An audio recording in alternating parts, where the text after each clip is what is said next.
All right, now I'm pretty excited about this course because not only is this something that's really fun for me doing this, the actual site flipping, but showing other people how to do it is really cool because this is something that really is easy. It's not a scam type of thing. There's a lot of gimmick stuff out there where people say, hey, push this button and make $1 million. None of that stuff works. But site flipping is something that really does.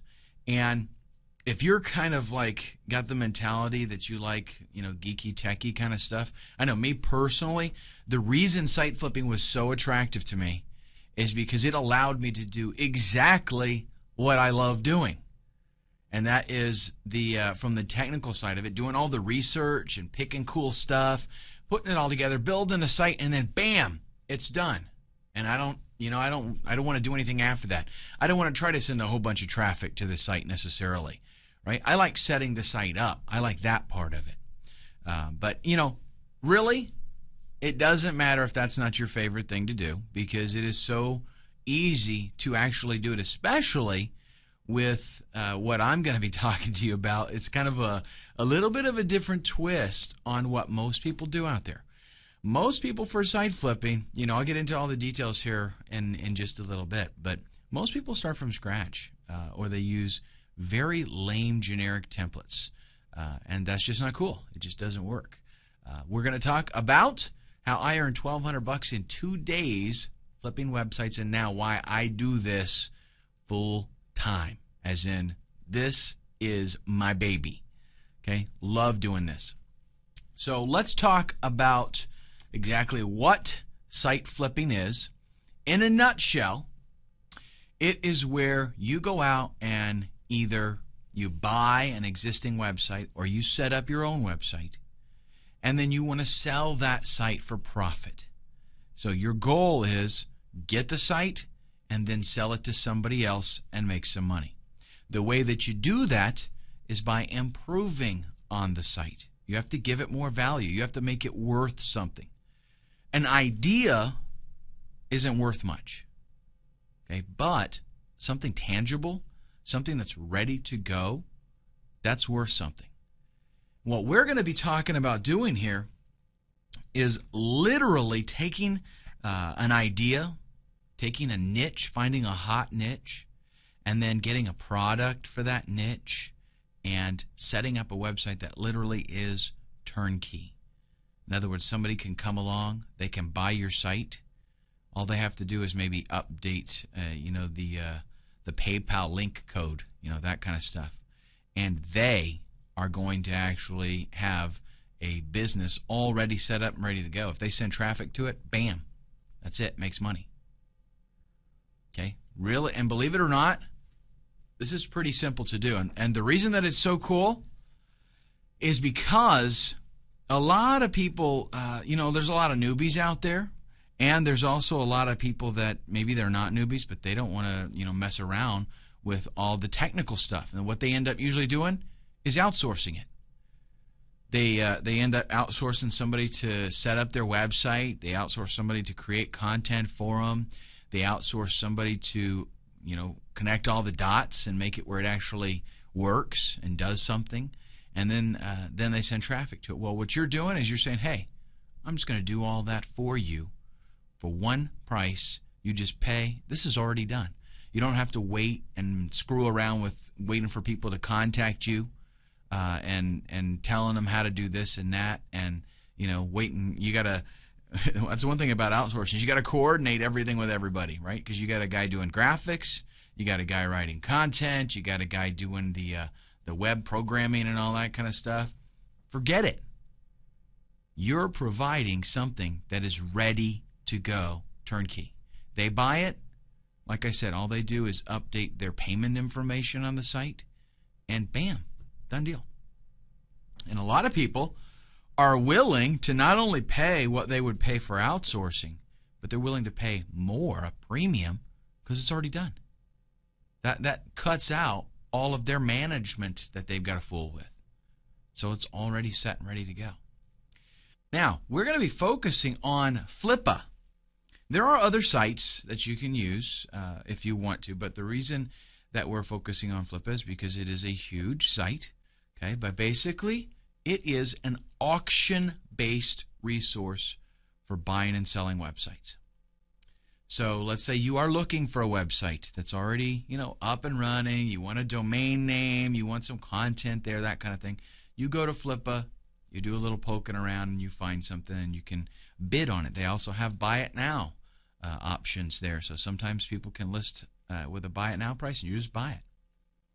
And as a site creator, which is what we're going to approach this from, you go there and you list your website in an auction environment, and people are going to bid on it. And I'm going to show you at the end of this training, I'm going to show you some killer tricks to get tons of rabid buyers bidding on your auctions, on your websites.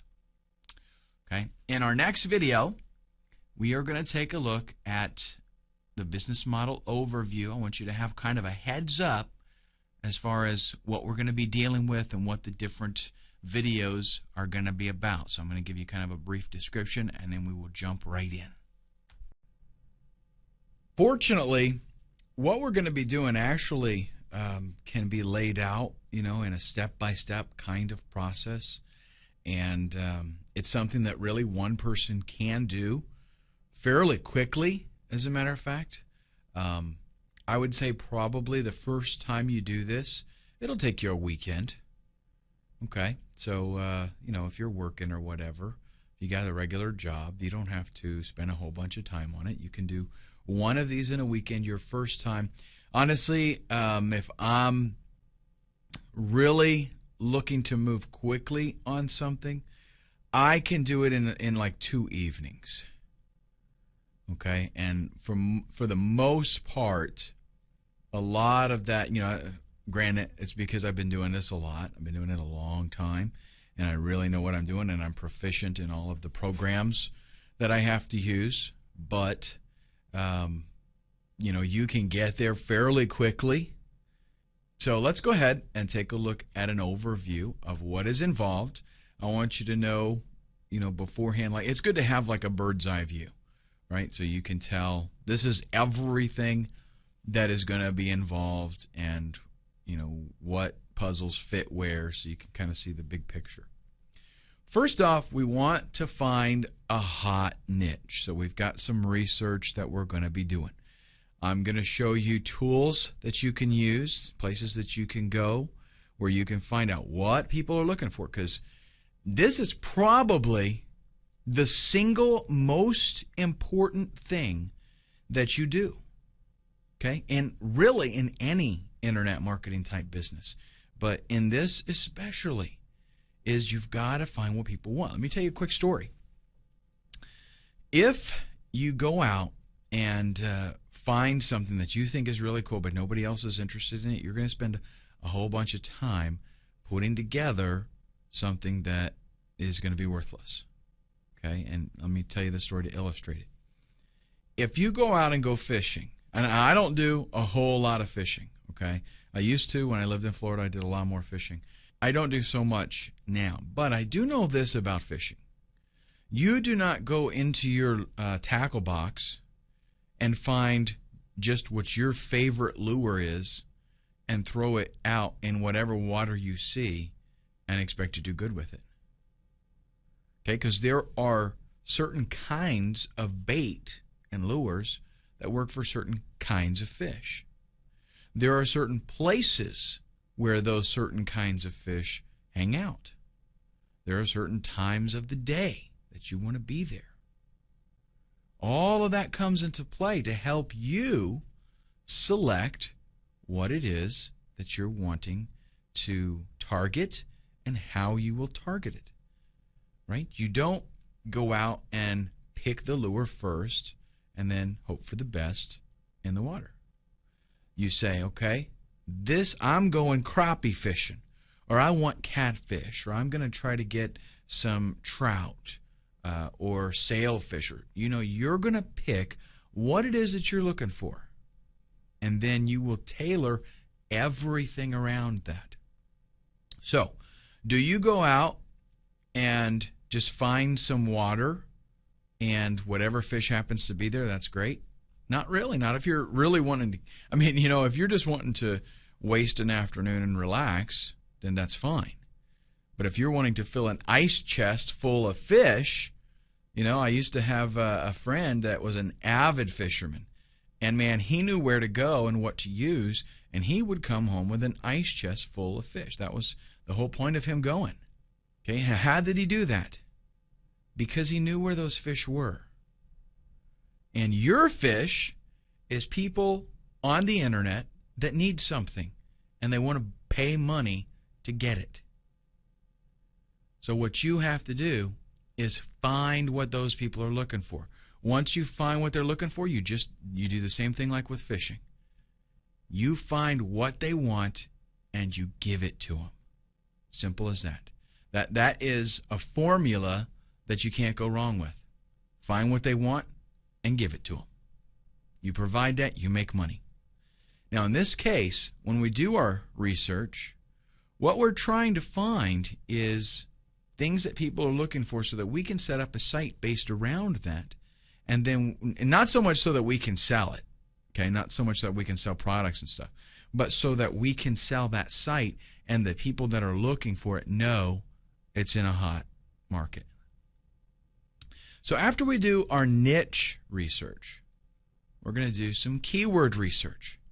We've got to find out, number one, that there are people looking for this thing, okay? And if you use the tools that I'm going to mention to you in the niche research, that's going to be stuff that people are looking for because that's how it comes up. I'm going to show you how to find really strong niches that people want, lots of people.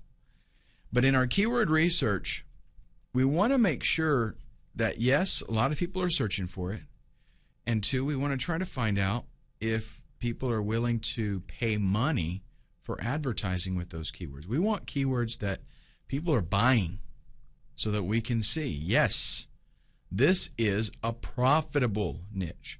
There are some niches that are really, popular, but it's hard to make money at them. We don't want that. We want something where people are showing that, hey, I'm making money at this because I'm spending money on advertising. Now, for the most part, most of the people out there that you're going to see that do site flipping, they are going to go directly from this to building a website, and they're going to throw up some AdSense on it. Maybe they'll even throw up some affiliate products, things like that. And then people buy that site, and they just have to change their links, their affiliate links and stuff like that. But the deal is, we're going to do something a little bit different. What we're going to do is going to totally set us apart from everybody else out there. Instead of throwing AdSense on our site, instead of throwing affiliate products, we're going to go out and buy a PLR product. Now, you may or may not know what PLR is, okay? I will be going over this in great detail in that section, so I don't want to mention too much now. But a PLR product is a product that you have the rights, you're essentially purchasing the rights to own the product and sell it to others. Okay, that's just kind of the Reader's Digest condensed version of the whole PLR thing. Again, much more detail later. The secret, though, to being successful with this is you don't take that PLR product and just throw it on a site and bam, you're done. You rebrand the product. You make it truly your own by customizing it. And I'm going to show you how this is done. And the beauty of this is that if you go out and you get the right PLR products, it comes with a website already there. It comes with everything you need. Ideally, what happens is people buy a PLR product, and in their mind, ideally what happens is they can take it directly as is, maybe change their name in it, update their pay link, and they can upload it to their website, and bam, they're done. Instant website. It's got good graphics, it's got content, everything. But the secret with being successful at PLR is rebranding it. That way nobody else has it. Because with regular PLR, 1,000 people buy that product, and maybe you got 50 of them end up actually selling it. So there's a lot of competitors selling the exact same thing. How do you distinguish yourself? By rebranding it, new title, new everything. Customize the graphics a little bit so that people can't tell that that's the same thing. You're the only one that has it. With 50 people selling the same product, you got a lot of price gouging going on in there, right? They see 49 other people selling it for $59, so they say, oh, I'll sell for 49. Pretty soon somebody else sees that, they say, I'll sell for 39. Somebody else sees that and it ends up $7, and you can buy this right now. Totally devalues it. But if you're the one that has, your title's totally different, and you're selling it for $67, people are going to see that. They're going to go, hey, this is a different product. It's more expensive. It's probably got more value to it. I'll buy that one instead. Happens all the time. And that is the secret to successful PLR products, and I'll go into more detail about that later. Then you build your website, and this is going to take, not a whole lot of time, not a whole lot of work. What I actually recommend that you do is some type of integrated blog type thing. Some PLR products you can get like a generic template, a header that you can use, set up a WordPress blog, and you can do it that way. With some, it might be a sales page, and then you add a blog onto it. But either way, what you're going to want to be doing is integrating a blog with it, and I will show you what it is that I do in different situations to make that happen. Because you want to be able to write content. We've got to be able to put stuff on there so that people are like, wow, here it is, bam. And, you want the search engines to be attracted to you, and you do that with content. You set up a sales page, and that's it. Search engines don't like that. They're going to be like, wow, mini site, whoop-de-doo. But you start adding a bunch of content, and they're like, okay, I got you. This is cool. And by the way, there's a lot of different things that you can do. Like, let's say that you get a PLR product that does not have graphics. It doesn't have a website. You can set up your whole, your website as just a blog, and I'll show you even how to set it up where the front page is a static page. That can be your sales letter, and then the blog is kind of an add-on type of thing. It's pretty cool, actually. So you set that up. You get everything working. When at the phase of building a website, there's a whole lot involved. Okay, this is where you would make sure that your buy buttons are working, and if you got to set up PayPal or whatever, that's all going to be done through there. Okay, and then we put that website on Flippa.com. We set it up to sell as an auction. And what happens next? Simple, rinse and repeat. All you do is, if you've got, and there's a couple ways that you can do it. Actually, if it's a real hot niche, you might want to let that website age for a little bit and just keep adding content every week. Write another article or something. But if you're going to build it and then turn around and sell it right away, that's totally cool. You can make really good bucks for that because, like I said, people are looking for instant turnkey done already. But what you do is when you post it for the auction, just go right back and start on the next one. And hopefully you can get another one ready to go before that auction is even over. That's right. All right, in the next video, we're going to start at the beginning here with hot niche research, and I'm going to show you some tools that you can use to find some killer niches, and we'll even do a little bit of hands-on where I will use them, and I'll kind of just show you around the sites and show you things that you can find, and that'll be in the next video. One of probably the most popular questions that I ever get is about finding hot niches, and fortunately it's actually a very simple thing to do.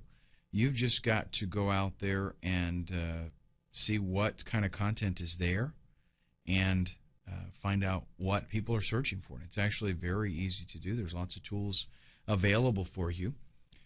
When you find a hot niche, then that's the pot of gold at the end of the rainbow.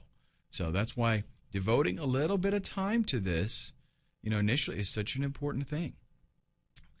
It doesn't take any more work to create a website based around a hot niche than it does to create a website based around a dead niche that nobody's interested in. So you might as well do a little bit of research and do it right the first time so you maximize the value of your site and how much you're going to be able to make off of it.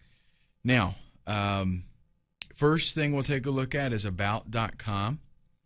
One thing that you can do there that's pretty cool is use the sitemap just to see what kinds of things are being written about at about.com. So let's go ahead and hop over to our browser and we'll take a look. Okay, so here we are at about.com. And you can see kind of nice here, actually. They got their topics that you can check out. So tons of different categories. If they've got a category here, it's hot. I mean, that's the way it is, right? Let's go to G. Golf, gourmet food, guitar. Okay, I happen to know all of these niches, graphics software, graphics design. All of these are hot niches. Health, losing weight, relationships. I don't know if that would be under here. No, I don't see that. But you get the idea. Anything that's in here, it's hot. What you can do, though, scroll down to the bottom and click on Sitemap. What you get here, I mean, this is so cool. Look at this. Tons and tons and tons of niches. Okay, so what's really nice is, if you don't know of anything you'd want to get into, you can't think of anything off the top of your head, just come here. I mean, bam, that's it. Weight loss pages. That's where the weight loss stuff is at. And look at that, all this content that they've got here. Why do you think they have all this content? Because it's a totally hot niche, that's why. Tennis pages, hot niche. Okay, look at the pages and pages and pages of content here. So, and that's what you're going to find with any of these. They don't make a category for stuff that they're not going to put a whole bunch of content in there about. Okay, camping. Check this out. Bam, it's going to go on and on and on. This is bigger than the tennis list. Look at this. I'm not even a third of the way through. All these articles. If that is a huge niche. So these are tons of ideas for you. Okay, just if you don't have any hobbies and you really don't care what you do, just start at the top of the list and work your way down. You know what I'm saying? I mean, just go for it. Okay, so that is about.com, and we can use that to get some niche ideas. Let's head back to the presentation and look at some other options. We can also check out Alexa.com and look at their top 500 sites. Why would we want to go to Alexa? What is Alexa? Maybe you don't know. Alexa is a site that basically does research on other websites and ranks them. So how popular the site is. So if you look at a top 500, those are sites that everybody's going to, right? So if you look at the top 500 sites, you're going to get some niche ideas, some things that people are totally interested in. Let's take a look. Here is Alexa.com. And again, it's pretty neat what they do. If I type in YouTube and I click search, what you're going to get is a whole bunch of stats on YouTube. Their traffic rank, number 3. I mean, out of all the websites in the world, YouTube gets the third greatest amount of traffic. Imagine that. How many sites are linking in? 709,000. It's phenomenal, right? Okay, so here we go down to top sites. And let's click on more. And this is the top 500 sites on the entire internet. Google, Facebook, YouTube, we know these, right? Yahoo, these are search engines. Let's keep going. Twitter, social networking there. Amazon, right? LinkedIn, WordPress. These are all, internet marketing related so far. Microsoft, eBay.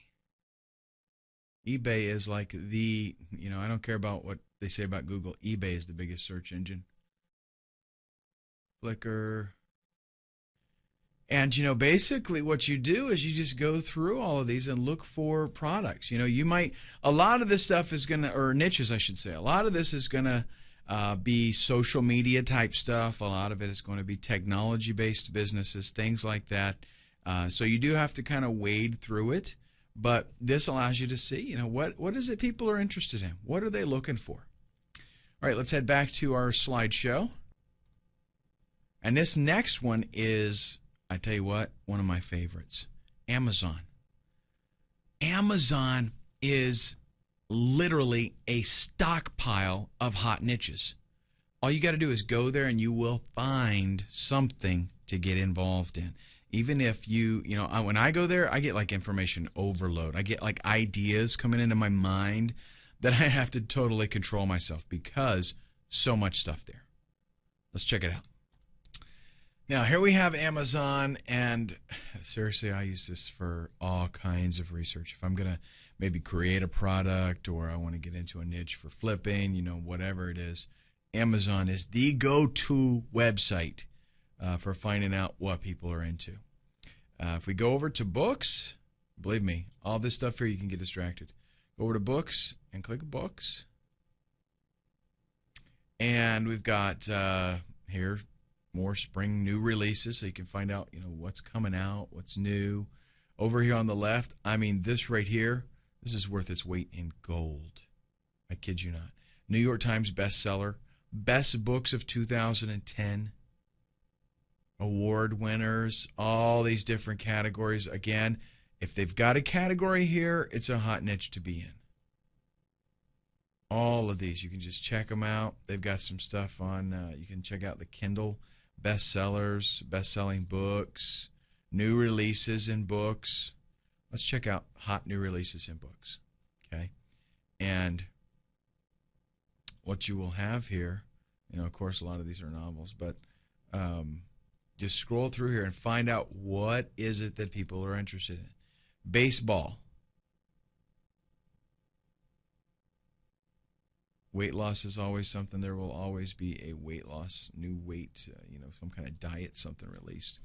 That's because that is like big time popular deal. Again, lots of novels. Here is a slow cooker revolution, right? Just go through this list, get some killer ideas. And what I love about it, look at it says, hot new releases, right? What I love about it is this is going to constantly be updating. If you go and set up a site based on a niche and get everything running and list it, by the time you're done with it, come back here and there'll be new stuff. Something else that you can start on. Okay, but again, just go to books and look at these categories. Outdoors and nature. And a lot of times you'll get categories and then you'll get subcategories. Look over here. Now we're doing bird watching, conservation, hunting, nature writing, all these different things. So you can get very, very specific and laser targeted if you want. Okay, excellent tool. Amazon.com. Use it, folks. Let's take a look at our presentation. We'll look at the next option. I mentioned earlier that eBay is really the biggest search engine on the internet. That's because it does more searches than Google does. Somebody comes on eBay and they do a bazillion searches. Plus, there's other websites that are working with the eBay search engine. All over the internet, people are looking for stuff. It's just phenomenal. So what eBay came up with was this thing called the eBay Pulse. And that just lets you know, what are people looking for? It's a place for you to go and find out what people are going to eBay and looking for. Why? Well, so that you can sell it. If you have whatever they're looking for, then sell it. That's kind of primarily what they do it for. But if you can see that people are looking for this, it's a hot niche. It's a hot niche idea. And if you can set up a site that caters to that, then it's a good deal. It's golden. Okay, let's take a look. Now, I will tell you this. I have been doing this for using eBay Pulse for, let's say, 2 years at least. And in those 2 years, almost the same things are always in this top 10. Just so you know, these are always wicked hot niches. Okay, always. But you can check on them. You can click, and these are keywords. These are things that people are searching for. So if you want ideas of super hot stuff, it's in there. Now they tell you here, it's a daily snapshot of current trends. So what you will find is on any given day, some of these items here could be replaced. Because if something happens that maybe there's a new movie released, or there's a game that is aired that makes a team real popular or something, on any given day, something could pop in here and push something else down. But for the most part, these guys right here are pretty rock solid. Okay, PlayStation, Xbox, Wii is not on here right now, but I've seen it on here a lot. iPod stuff's been on here. iPhone's been on here ever since they made the iPhone. So, and these Coach handbags, I don't get this, but those handbags are always on there. I kid you not. All right, so these are hot picks. Check them out. Again, good niche ideas. Let's get back to our presentation. Now, as if what we have talked about so far is not enough, because trust me, folks, you will have more ideas than you can shake a stick at just coming up to the eBay Pulse. But I'm going to mention another one. Magazines.com. And the reason that I mentioned this is because you don't have to go there necessarily, okay? It's a great place to go, but it's basically a list of magazines. It's like a directory, so you can sign up and subscribe to these magazines. But the main reason that I want to mention this is because if you see a magazine and it's something that interests you, you know right away, this is my 30-second litmus test, it is a popular niche, because you do not start a magazine company, a publication, without a huge surplus of interested users. Okay, there's a lot of work involved. There's a lot of personnel that has to be put into place. Getting a magazine going is tough. So it's only done in niches that there's a big demand, so that advertisers are going to be excited about using that magazine to advertise. Okay, and that should make a lot of sense to you. If they've got a magazine for it, then it's a hot niche. So, all right, up next, buzz.yahoo.com. Isn't that cool? It's going to show you trendy searches on Yahoo, as in what all of a sudden are people looking for. And that's pretty cool, because you can tell if there's a direction that things are going, right? You can stay up on the game. Let's check it out. Here we are at buzz.yahoo.com. Buzz as in what are people checking out? Kobe Bryant. New movie coming out. Hijacked America. Oh, somebody got shot. That's terrible. Refinancing bad credit. Hot niche. Very hot niche. Some politics stuff. John Deere construction vehicles. Hey, maybe that's something getting pretty exciting.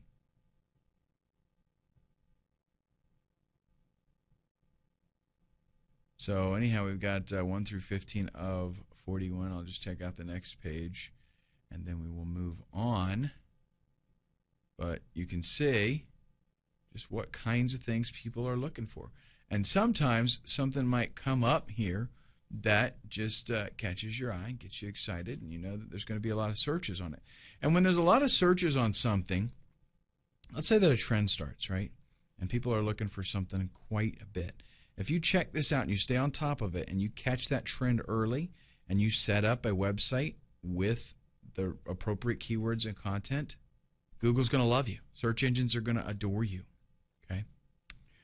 Okay, so that is basically it for the hot niche research that we need to do. And again, trust me, with these tools, you will have no shortage whatsoever of hot niches that you can get in. And you can know, if you found something with these tools, it's going to be a hot niche. Absolutely. All right, up next, we're going to start with our keyword research. I'm going to go over some tools that you're going to be using and the kinds of things that we're looking for. Our next step is to do some keyword research, and this is for a couple of reasons, actually. We want to find out and verify that, yes, there is competition out there. There are people that are bidding on the keywords that we're targeting, and that means that they're willing to pay some money, so that means that it's a profitable niche. Okay, if there's nobody bidding, if you get into a niche or you get an idea and you go into these tools here and you find out that, hey, nobody's bidding. If you go to Google and you type in the keyword and there's no ads, not a good sign, folks. That means nobody's making money at it. And the chances of you finding, an undiscovered market, not good. So we want to verify that there are, things out there that that there are people out there trying to make money with this, and they're making money. And we also want to kind of assemble a list of keywords that we are going to be targeting when we put articles on our website. Okay? Because really, the better job you do of this, the better the site when you list it to try to auction it off, the more money you're going to make. And people are able to see, they'll go there, and at least people that know what they're doing, they're going to go there to Flippa, and they're going to check out your thing, they're going to check out the site, and they're going to know, okay, they know what they're doing, and this site's going to do well, right? So, very, very important. One of the tools that I find invaluable, Word Tracker, essentially gives you some really good keyword information. Okay, and let's just go ahead and go over and take a look at it. You can sign up and get a free account, and all the information really that you need is available on the free account. We're looking mainly for how many searches per day do these keywords give us. Okay. And here is Word Tracker. You are going to want to sign up actually for the free trial, and that'll give you plenty of time to, you get 7 days to try it out, no charge, and that'll give you plenty of time to get going. With probably, depending on how fast you move, you could get a couple of niche sites going. But what you're going to find out is if this turns into a regular business opportunity for you, and you decide, yeah, this is something I want to do, you're probably going to want to hold on to your account here at Word Tracker. Let's go ahead and click Start your keyword research. And what you want to do is, first off, you're going to find something, maybe you got a keyword idea, right, from your niche research. So you're going to type that keyword idea, and you can be pretty generic here in the box. You can see I've already got one from before, but I'll show you how this works. You type your keyword in there, click search, and then what's going to happen is it's going to go out and find other keywords that are related. Okay, and you can kind of go through here and get an idea of what kinds of stuff would make sense, right? What kinds of stuff could be sold. Maybe you're going to do if you're going to do some kind of product or something on yoga, in this case, yoga beginners. Okay, let's do that. Let's do a search. Yoga beginners or yoga basics, anything like that. Click search there.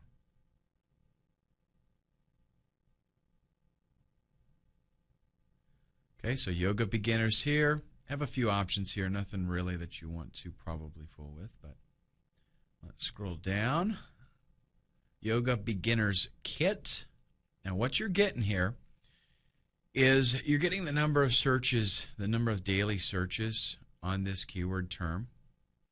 And over here, under competition, we also see the number of links that are in title and anchors. Okay, that means like articles out there that this keyword phrase is in the title, and that they're using the anchor text, the text that is clicked and linked, right? They're using that in the backlink. And those are the kinds of things that give credibility to content.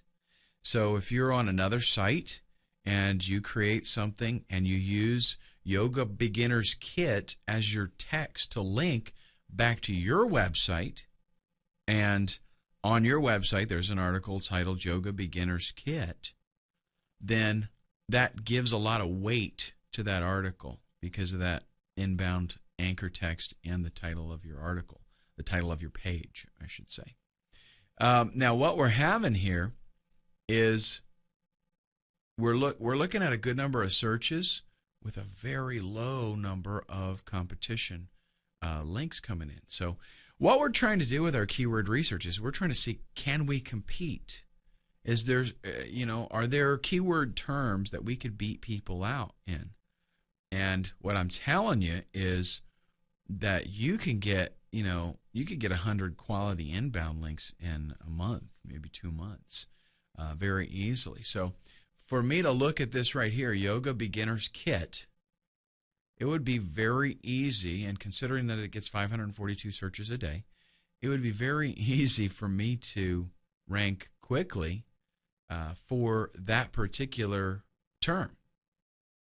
Okay, and you can see we've got a very high KEI score, and that's like, it's a special index that's telling you the ratio of searches to inbound links. Okay, but now you got to take this with a grain of salt, because if the keyword phrase is totally worthless, then there's a reason, why there's not a lot of inbound links in competition. In this particular case, though, Yoga Beginner's Kit, I think, is actually a pretty good one. So especially if I've got a yoga PLR product that I'm going to do, then that would be totally awesome, right? I set this up.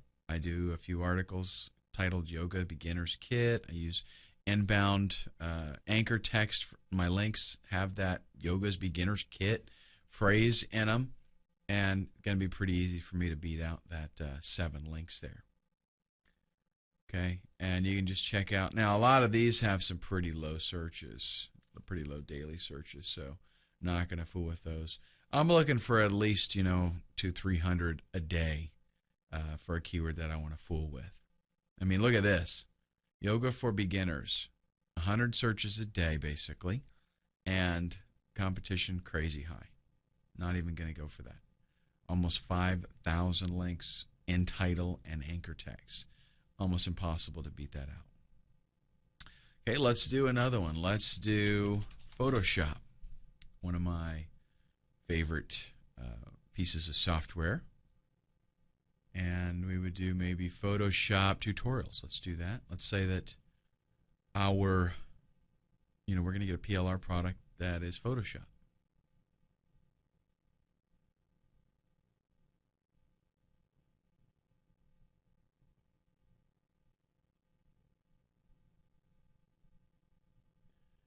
And as I guesstimated here, 1,258 searches a day for Photoshop tutorials, 25,000 links coming in.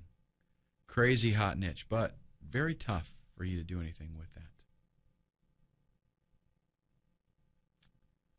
Photoshop Elements online tutorials, a fair amount of searches daily, not any inbound tags, so we could rank for that one pretty easy if we were into the Photoshop Elements thing. Now here's one that's not bad at all. Photoshop tutorials for beginners, 230 searches a day and only 60 links. Okay, that's something I could do. I would definitely want to put that on the list.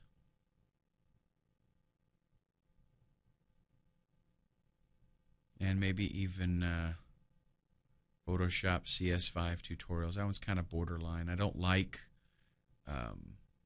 the daily searches there, but it probably still would get us a fair amount of traffic, and it would look good. So you get the idea there with that. We're looking for keyword ideas. We're going to get, maybe you're going to write like a dozen, maybe 15 articles. So you want at least that many keywords that seem like, yes, it's possible for me to rank for this. for the site to rank for it and make it look good. Now, another tool that I want to mention, I'm not going to demonstrate it, but because it is something that you do have to purchase, and it's not exactly cheap. Micro Niche Finder. I do use this pretty regularly because it kind of simplifies the way the whole process works. In other words, it allows you to type in a keyword. It's going to show you a bunch of other keywords, and it basically gives you a red, yellow, or a green on whether there's a possibility that you're going to be able to rank for that keyword. You know how easy it would be. Another tool that I recommend is a little toolbar for your Firefox browser. Go to tools.seobook.com, and this is a plugin. It's pretty cool. Let me show you what it looks like. It gives you, right here, this little toolbar, and it shows me a lot of information. It shows me the PR for the site. It shows me link domain, the inbound links and stuff like that. For example, let's do one of these here. Photoshop tutorials for beginners.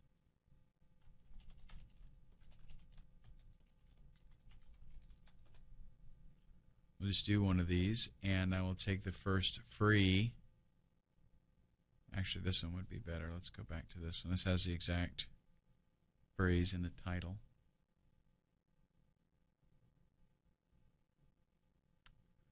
Okay, and this is going to tell us now the PR for this particular page, right? It's got a PR of 3, which is, fairly decent. It's not like phenomenal or anything like that, but not bad. 18 links coming into this page, so not impossible to beat this out. Pretty easy, actually, if you put forth a little effort. And what we're doing really is, remember, we want to see what is the likelihood that we can put up some content that is going to allow us to rank higher than this site. And really, all you got to do, folks, listen, this is not all about becoming, on page 1. It's not, position number 1. It's not about, can I get to position number 1? It's about how easy could I bump these guys off, 9 and 10. Okay, like let's go down here to position 9. Look at this. PR nothing. PR nothing. So what about me going ahead and doing a little bit of SEO and just getting this guy off? What if I can just beat him out and get myself on that first page, even if I'm at the bottom? I'll tell you what, most people that go, they do a search for Photoshop like this, they're going to go to a lot of these sites. They really are. They're going to go to a lot of those links because they're looking for some good information. Okay? And there's a whole bunch of other stuff. Just explore all of this. It's just a really cool toolbar for you to get. Okay? And what you want to do, I already mentioned this a little bit, what you want to do when you use this tool and you do your research, you want to find out what PR these sites have. PR is PageRank, by the way, just in case you're not into the SEO thing just yet. You will be soon, but if you're not there yet, that's PageRank. That's Google's algorithm for how important or relevant a page is on the internet, for a particular topic especially.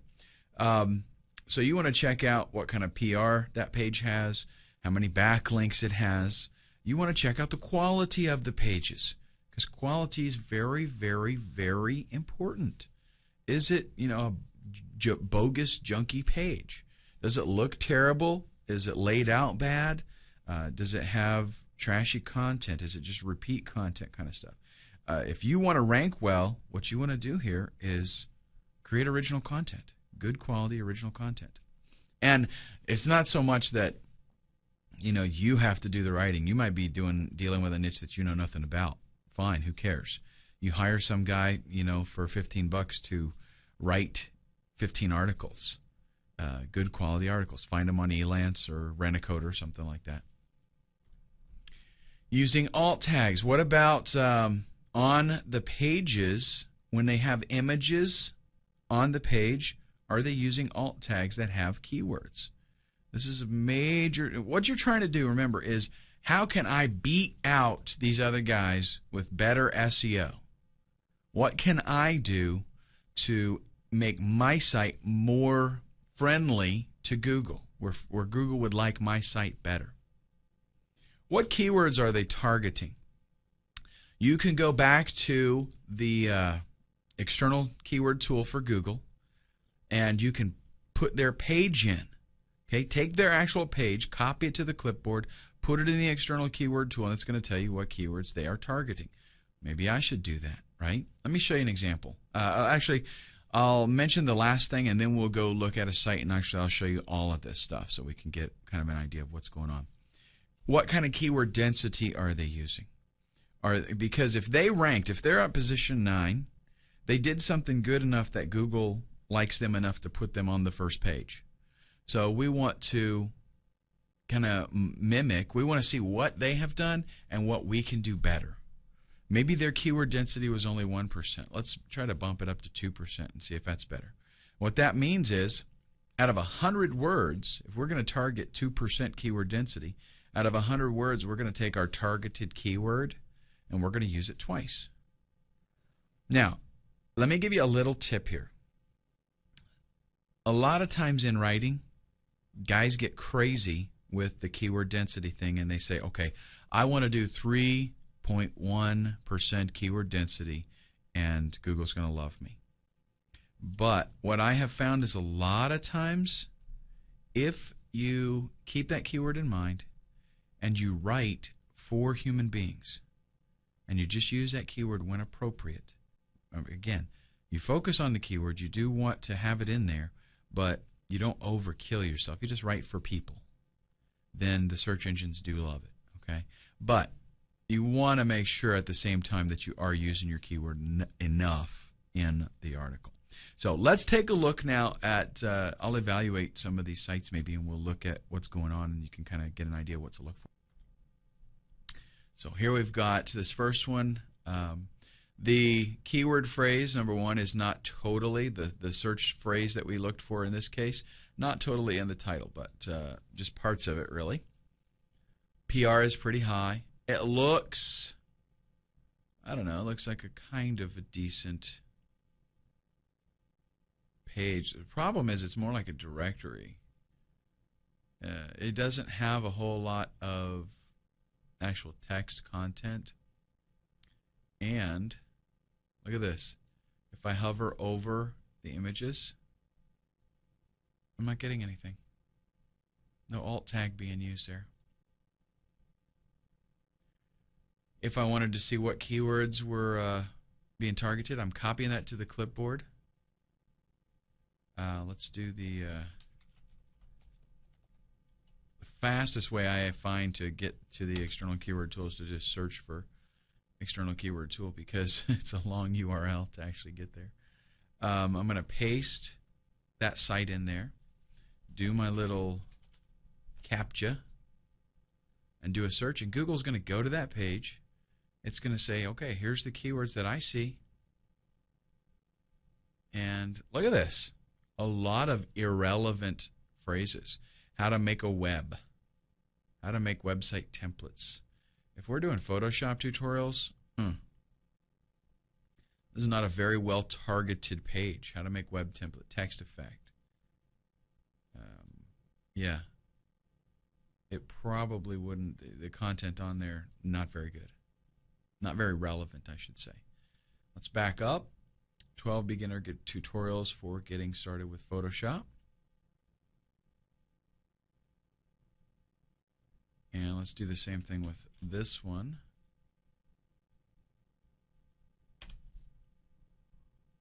See what it finds with that. Creating a website, a lot of this stuff focused on the creating a website kind of deal. Getting started with digital photography. You know, Google sees a whole lot of stuff on this page, and I'm not sure that it's very relevant. Okay, now they are using the alt image tags on this page, at least sometimes it appears. Yeah. So they are using alt image tags on that one. Don't know how relevant the keyword phrases are. Whoa, hold on a second. Did I just see? Is this the right site? No. It was this one, wasn't it?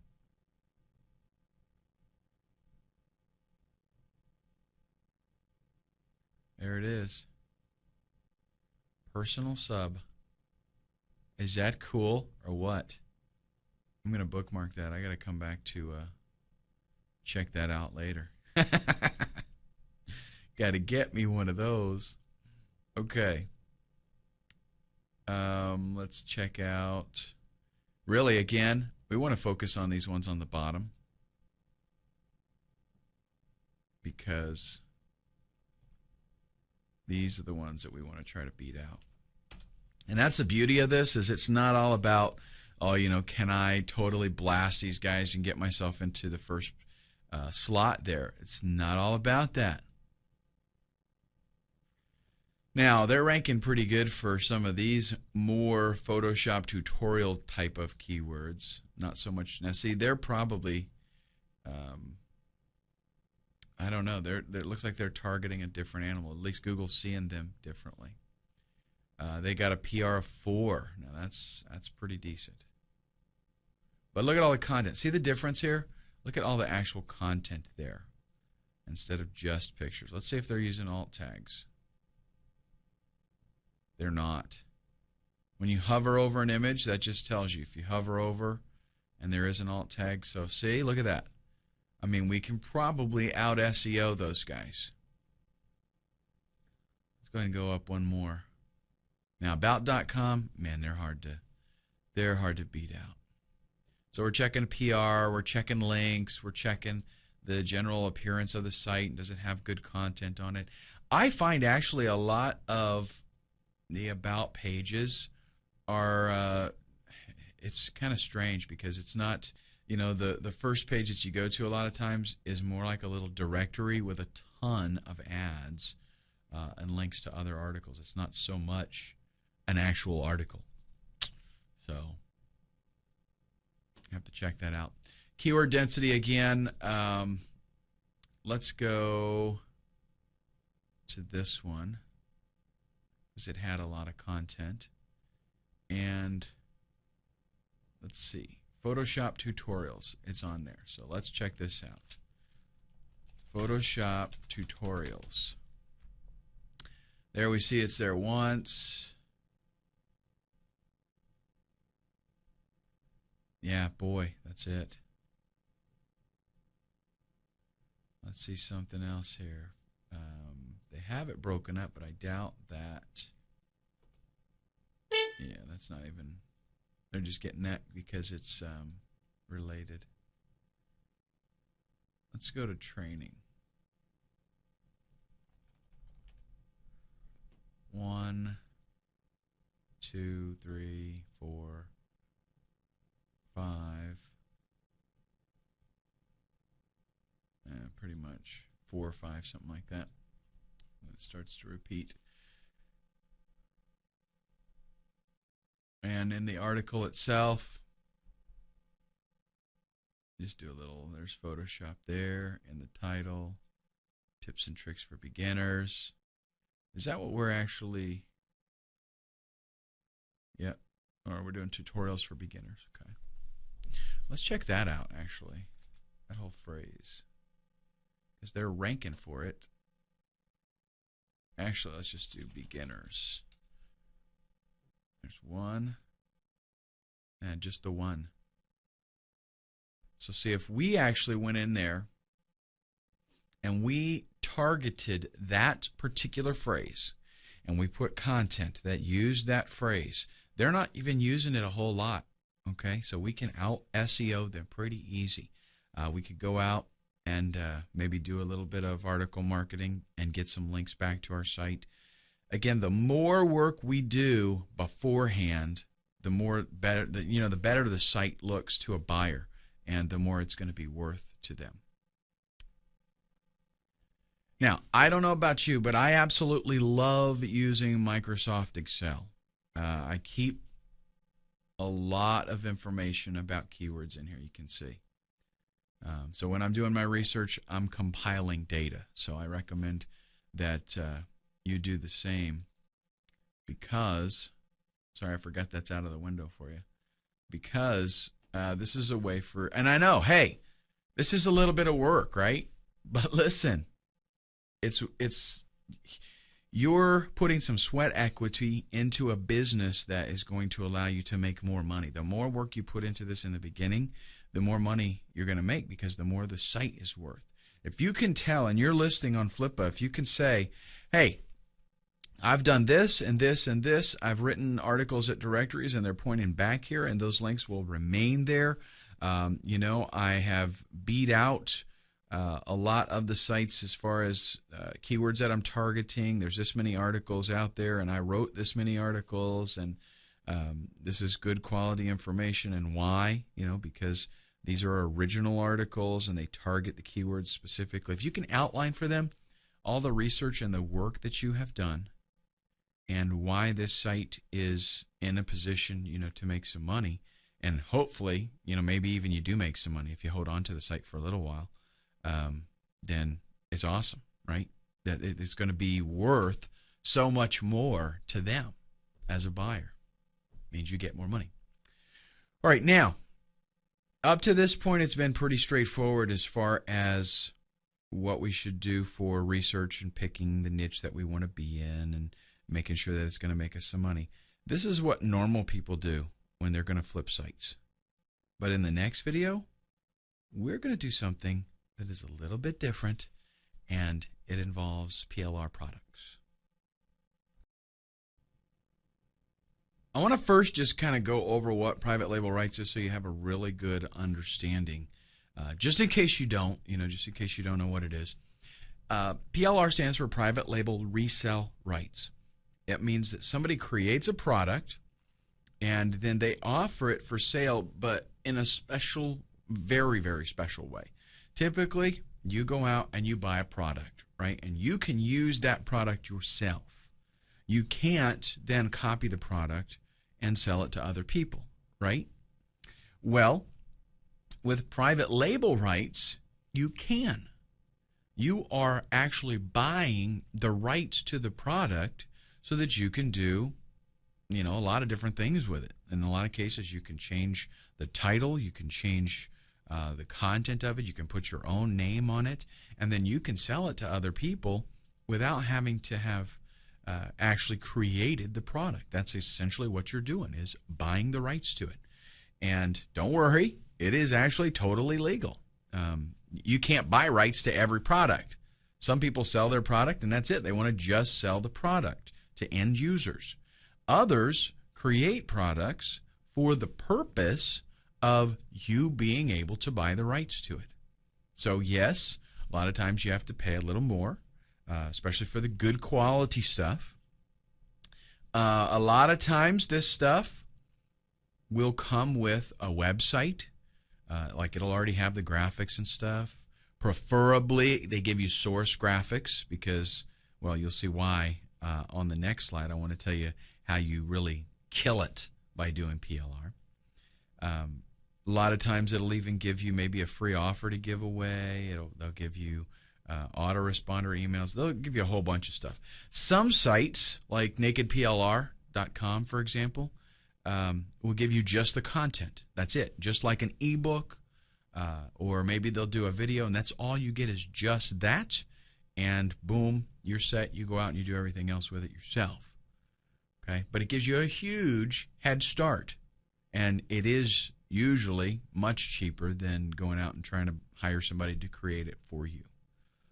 But understand that when you buy a private label rights product, you are the owner.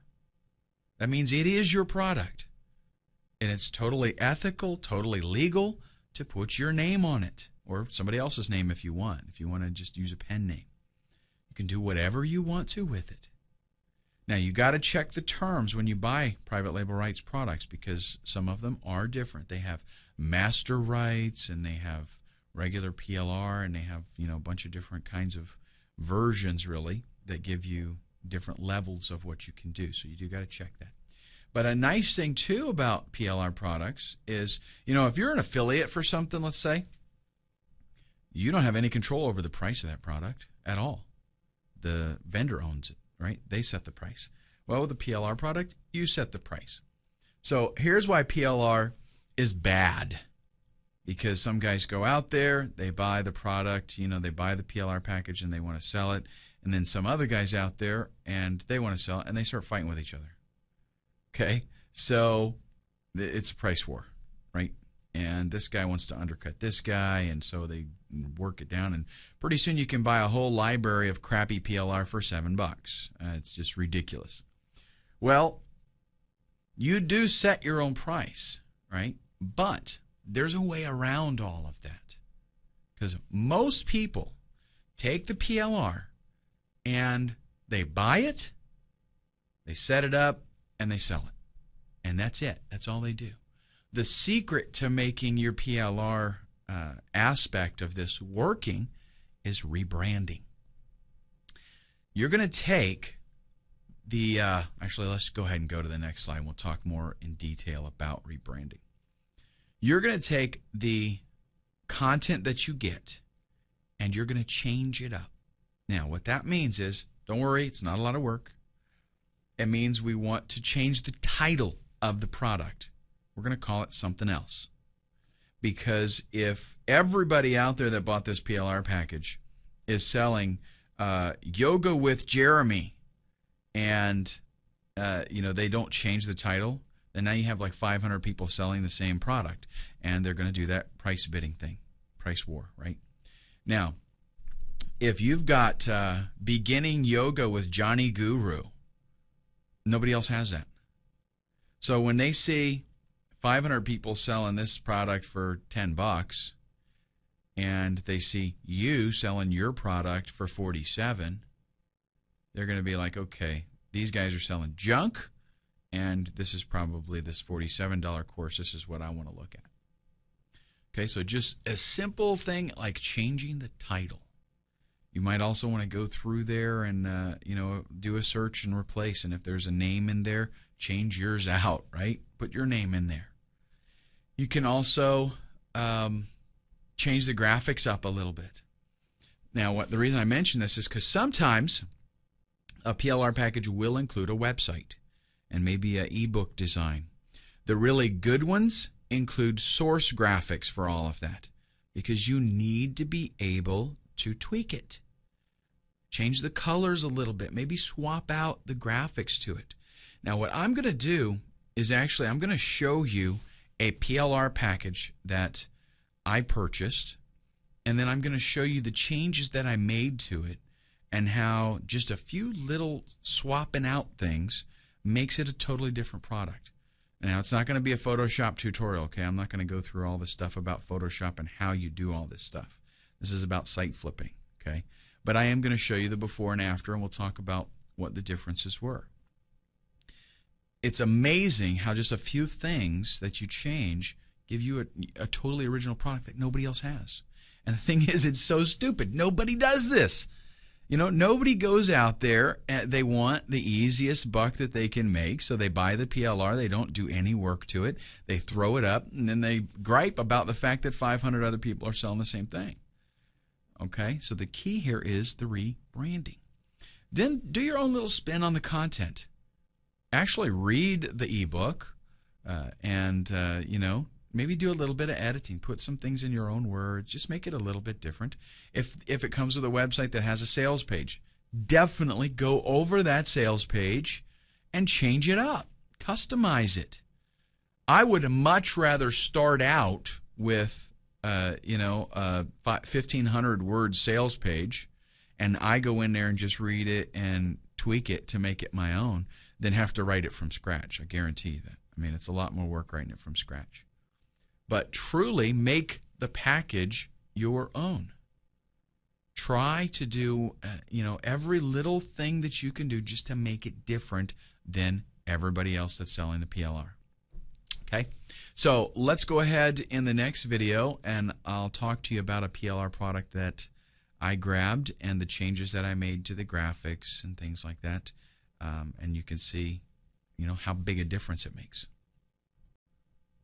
Okay, so here is a PLR product that I purchased, actually in a package of PLR products. It came with, graphics and content, things like that.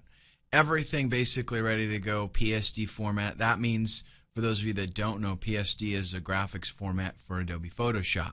And that just means you get the actual source graphics and then you do with it what you want. Okay, and this right here is a template that came with the package that is an e-cover, kind of e-book looking thing, for like a DVD case or something, or you can make a little book with it or something like that. And this is the graphics that came with it. You'll notice, and again, this is not going to be a Photoshop training, folks, okay? I am just going to show you that what I get here is all the different elements. Okay, here's the different elements of this package, those little birdies, the text elements that are in there. Let's find a title here maybe. The coins on the ground. Okay, they're all the treasure chest. They're all little elements that are all different. Okay, and then put together, it's called a composition. It's a bunch of different things together, makes one, final visual product here. Well, here's what I did, and again, just go in there, tweak some things, change the title. It took me about 15-20 minutes. Bam. Okay, completely new product. I changed the title to Twitter Traffic. I rearranged the little description thing that pops up here, added it to the spine, changed the spine up, made my little birdies green and have many more of them, right? Look, I just duplicated them. Made it like they were saying all this with the little box there. Changed the overall color theme to that green color. Simple to do, 15-20 minutes, completely new product. So that is all that it takes to make the switches so that you've got a new product. If you've got content that you're dealing with, you want to do the same thing. This package also came with a web template. I would want to do the same thing with that web template. Match this new theme that I've created here. And if there's sales copy, I want to go through that. I want to configure that so that it's more customized towards me. Okay, you can throw in some of your personality, stuff like that. But the bottom line is, this is actually not very difficult to do, and it totally sets you apart. So now you're going to have this product set up on your new website, and you're going to set that on Flippa, and bam, it's like somebody can walk in to an instant website and product with content, and it's all customized. They're the only ones truly that really have that exact product. All right, up next, we're going to go through the process. I'm going to tell you basically what it is that you want to do to get your website up and running after you've got the product all customized and ready to go. Simple website process here, but a few tips that I do want to give you so that you don't, it doesn't come back and bite you later on.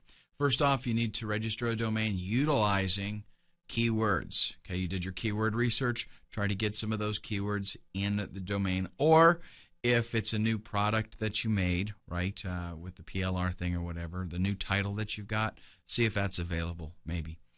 I always recommend try to stick with the .com as the suffix there, because those are the best selling. Now, you want to sign up for a brand new monthly hosting account. Here's why. You don't want to put this on your own, maybe you've got a hosting account with unlimited domains, blah, blah, blah, and all that stuff. That's great and fantastic, but you want to offer the flexibility that the buyer on Flippa is able to literally take over the account without doing anything. They don't have to download and upload nothing. They don't have to change any information. Well, other than changing the registrar information, but that can all be done right there in the hosting account. Okay, so once the transaction's over, you give them all of the information that they need to log in, and they can update their own registrar information there on the site. But that's all they can do their own payment information, everything. It's literally just a little swap, and that's very convenient. Okay, once you get that up, then you're going to upload your site. You want to set up everything and make it fully functional. What that means is very simple. Do PayPal, right? PayPal's super duper easy. Configure a PayPal buy button, do the download page, thank you page, whatever. Just make everything where it really works just like it's supposed to. It's turnkey. Somebody comes to the site, they click the buy button, they pay, they get taken to the thank you page. It just works. Okay, make sure all of that works. If there's an autoresponder, if there's an opt-in box on there anywhere, make sure that that's plugged into your autoresponder so that they can see, bam, this really is set up, functioning, everything works. And then all they've got to do is come in and make changes to maybe the PayPal button. They create their own PayPal button, and they make changes so that it goes into their account when the purchase is made. But that's the only change that they have to make, right? Okay, you want to test everything. You don't want, as people are going to check out your site when they're on Flippa. They're going to go check it out, and if stuff's not working, then they're not going to be impressed. Okay, and then you want to blog. 10 to 15 keyword-rich articles. These articles do not have to be in-depth. They don't have to be long by any means. 300 to 400 words, that's not a lot of writing. It's not difficult. If you found out that somebody that ranked well is using a 2% keyword density, then make sure you use a 2% keyword density. You have to be really careful with, Google will actually penalize you if you use too great of a keyword density. They're going to assume that you're doing keyword stuffing and spamming. So if you've got a 300-word article and you're using your keyword 50 times, they're going to be like, okay, no, you're cut off, thanks, bye. So, with blogging, let me just give you some. This is not really about article writing, but I want to give you some pointers. It's not about SEO, but again, I want to give you some helpful info. When you pick your keyword, let's say you get your dozen or so keywords that you've decided to target. You're going to pick one keyword. You're going to write one article about that keyword, and the title is going to have the keyword in it, the title of the page. Any headers on the article itself, you want to have the keyword in there as well. You want to maybe bold or italicize that keyword at least once or twice in the article. I suggest you do use images and use the keyword as the alt tag in the images.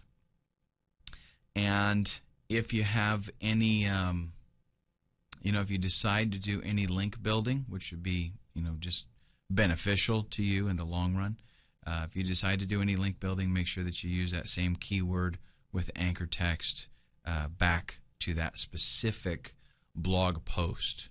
Okay, and as far as the blog goes, let me mention this. I suggest that you use WordPress, set up a blog on the site, and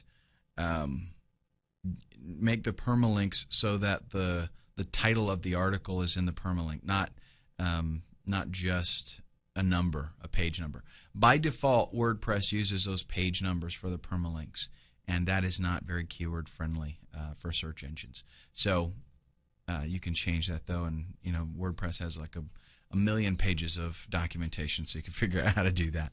But just as a word to the wise. And then I suggest that you use Google Sitemap and do a submission. Okay, what this is going to do is create a layout of your website that search engines are going to absolutely love. And it gets Google to crawl your website right away. Okay, which is cool. That means you have a really good chance of getting indexed very quickly. Do that after you have the 10 to 15 articles, though. And really depending on, I don't know how much you like writing. Me personally, I can sit down if I have time. I can sit down and write a ton of articles fairly quickly. I'm pretty proficient at it. If you like writing, you can knock all these off in a day. If you don't, try to at least do one or two in a day.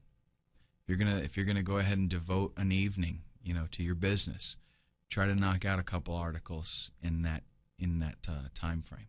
Okay.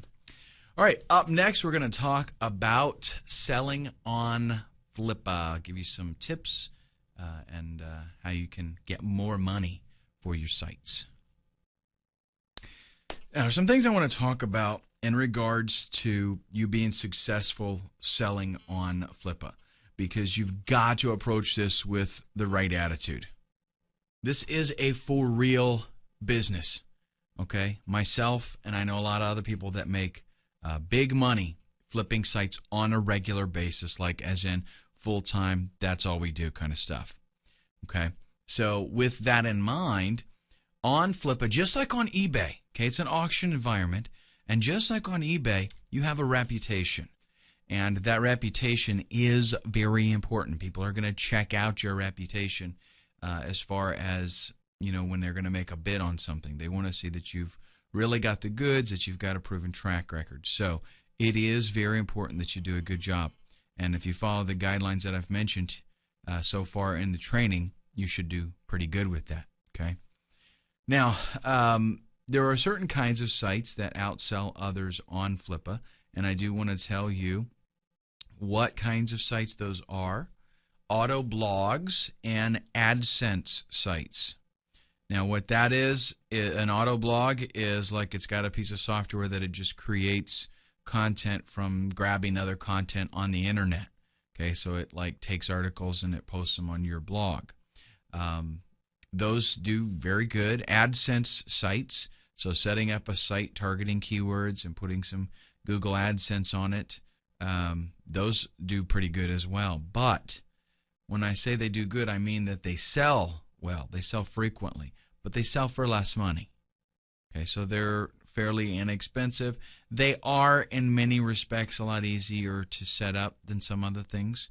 So, you can turn them pretty quickly. But to get a lot of money, like on an AdSense site, it's going to have to be an old site that shows, that it makes money every single day. A lot of people, if you've got an AdSense site that'll make $1 a day in AdSense, you can do pretty good with those because people see that, for a relatively small investment, they'll be making some money with it. And if they add content to it, that'll just grow. Okay? That's just kind of the skinny on those types of sites. That's not really the model that I'm going after here in this training. I'm telling you, get some good quality PLR, rebrand it, and set that up as a turnkey business for somebody. You're going to make a whole lot more money off of those. I mean, these kinds of sites, auto blogs and AdSense, maybe $100. Okay, but I mean, it won't take you long to set them up. That's for sure. Your site needs original content to do well on Flippa. If you just go out there with stuff that they're going to find all over the internet, that does not make it a truly unique business opportunity for somebody. That's why I stress on the rebranding of the PLR stuff and customizing your sales page kind of stuff. You have to have something that truly nobody else has. And that gives them, as far as leverage, that's a much better position to be in as a website owner. So you put them in that position and they're going to pay more money for it. Now, what do we do after we pick our we start off picking our niche, we pick some keywords, we get a PLR product. By the way, it's totally cool to, in addition to AdSense, you can get some affiliate offers, ClickBank, Share a Sale, that kind of stuff. and stick that on there too. Just as long as they just have to change their, some kind of code or something so that it's their product then that they're promoting. But after you get all this set up, because the first time, yes, you might work on it all weekend before you get it going. You'll get faster though, and as you realize, okay, this is not very difficult to do. You spend a little bit of time to do it. Bam, you're done. What do you do next? You do it again, folks. This is a process that never stops. As soon as you list a site, you get the whole thing done, it's tested, it's working, list it right away, start on another one. Don't even worry about what's going on with that particular auction at that point. Get your mind off of it, so to speak. You want to set up sites as quickly as possible, but keep the quality of the sites high. Remember that reputation you're going to have. You want to show people, I'm making some good stuff here. Okay, I'm setting up good sites. I am finding niches that are hot. I'm finding good keywords, and I'm writing good quality articles, and everything works. It's turnkey. Bam, you're done. And this is in-demand product kind of stuff.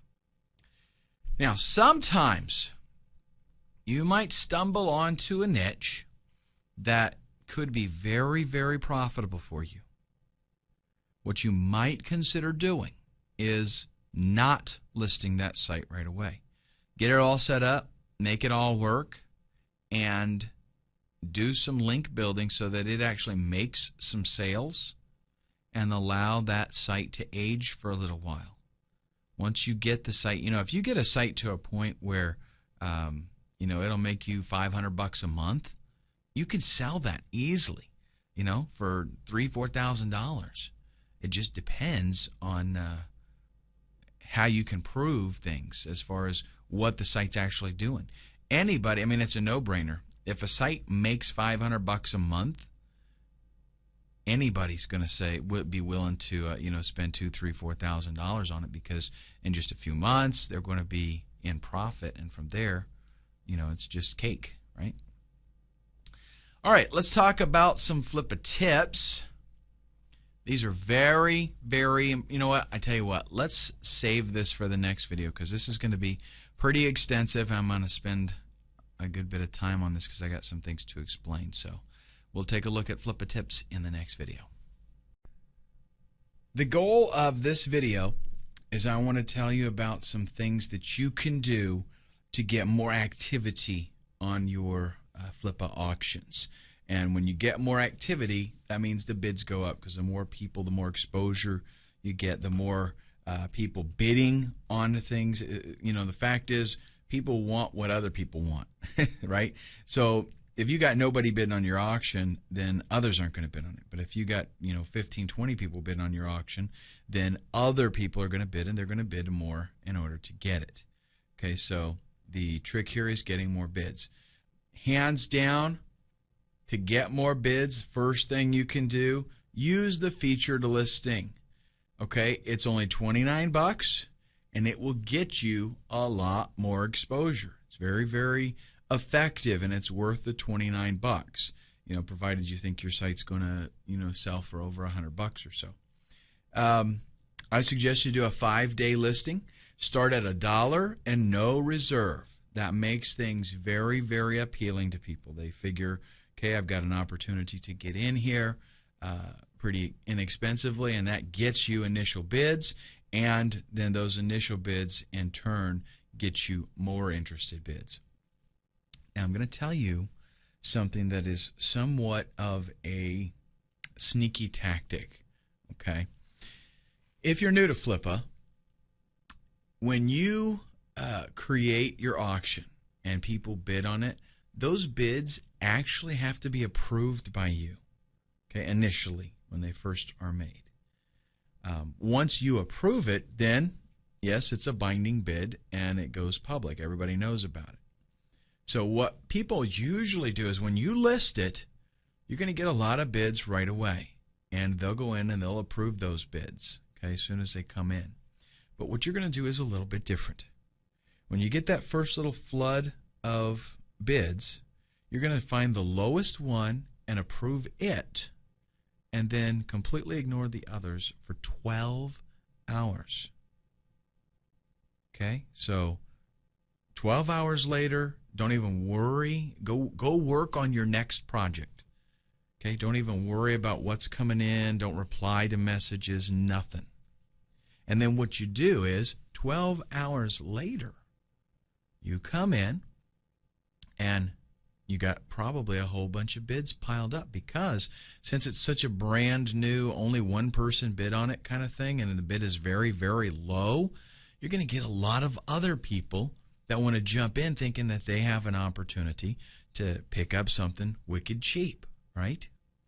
Well, what you do then is you accept all the bids at once. And then you just let the auction run. You respond to all the messages.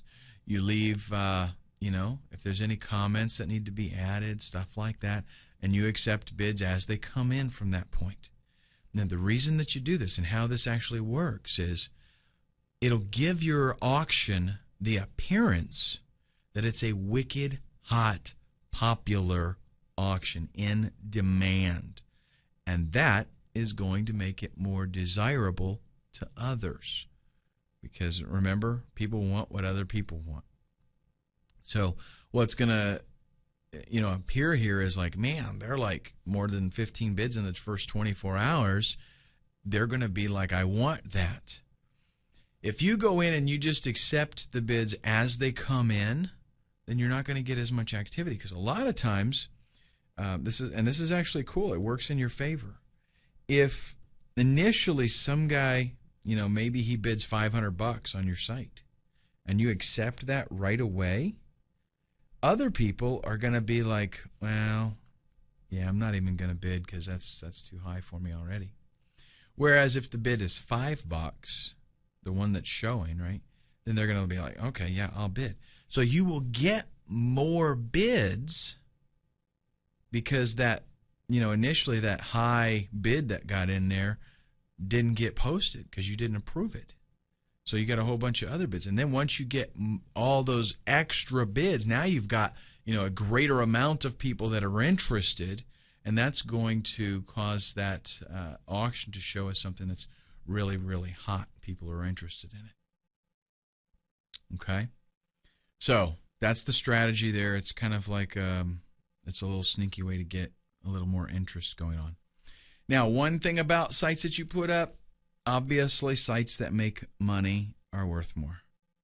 So I mentioned this, in the last video, that if you can, and you want to hold on to a site for a little while and let it actually make some revenue, and you have a way that you can prove that, hey, this site makes, blah, blah, blah on a pretty regular basis, it's going to be worth a whole lot more. Now, I'm not saying you have to do that. You don't have to wait. If you make a good site and set it up, that's all you want to do is set it up, make it work, and sell it. Totally fine. Okay, no problems there. Good-looking sites sell for more.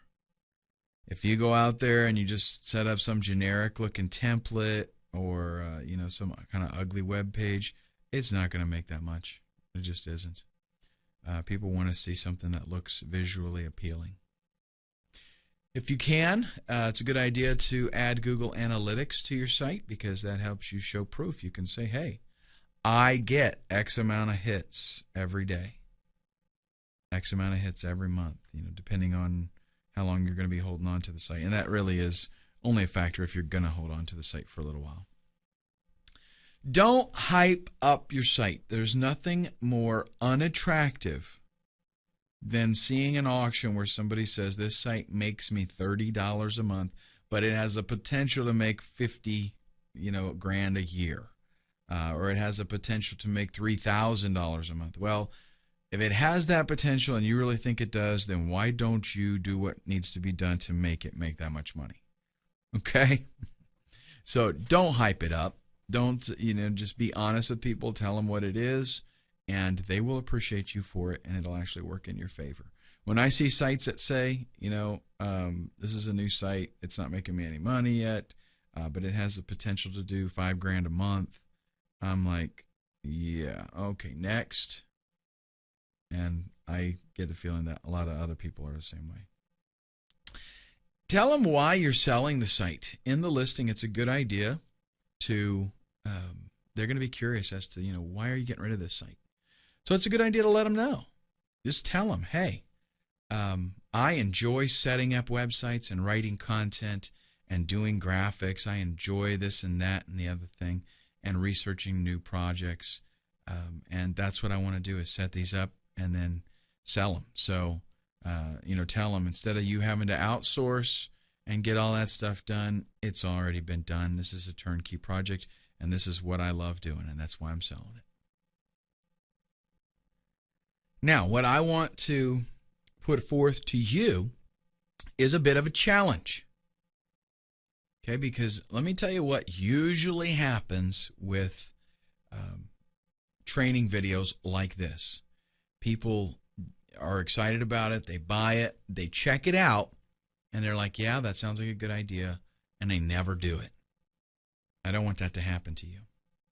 So what I want you to do is, don't do it today, because you might have watched a lot of videos today, maybe you're tired, you're worn out, but tomorrow I want you to start doing your niche research, and I want you to make your first site within the next 7 days. And that's totally doable even for a newbie. Okay? Go out there, do your niche research, do your keyword research, qualify the niche, make sure it's a good competitive market that you can rank for, just to add value to your website, and get a PLR product. They're very inexpensive. Just go to Google, do a search. There's tons out there.